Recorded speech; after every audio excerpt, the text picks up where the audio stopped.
Hello my YouTube family, সবাই কেমন আছো? আজকে সবাই ভালোই আছো। দামোদরপুরে বিএম মিউজিক বাজছে, মানে বিএম সাউন্ড। ওখানে একটা দাদা ভাই আমাকে মানে ভিডিও করে পাঠিয়েছে যে দাদা ভাই হচ্ছে ওখানে বিএম সাউন্ড হয়েছিল।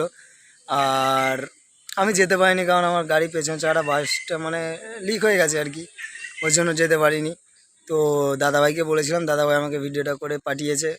খুব মানে পাঠিয়ে মানে খুব ভালো দাদাভাইটা, মানে বলার সঙ্গে সঙ্গে আমাকে দেখছি 5 মিনিটের পর আমাকে ভিডিওটা দিয়েছে, দিয়ে 1 মিনিটের ভিডিও করে দিয়েছে। তো চলো তোমাদেরকে ওটাই দেখাবো। আর বিএম সাউন্ড কেমন বাজছে অবশ্যই তোমরা কমেন্ট করে জানিও। আর বিএম সাউন্ড কেমন বাজে যারা যারা দেখেছো তারা অবশ্যই জানো। আর দাদাভাই আমাকে ভিডিওটা করে পাঠিয়েছে, তার জন্য দাদাভাইকে প্রচুর ধন্যবাদ। তো চলো বন্ধুরা, ভিডিওটা দেখানো যাক। আর আমার চ্যানেল যদি কেউ নতুন হয়ে থাকো তো লাইক, সাবস্ক্রাইব, কমেন্ট অবশ্যই করে রাখবে। এই ধরনের নিত্য নতুন বক্সের ভিডিও তোমরা আমার চ্যানেলে পাবে। তো চলো বন্ধুরা, ভিডিওটা শুরু করা যাক।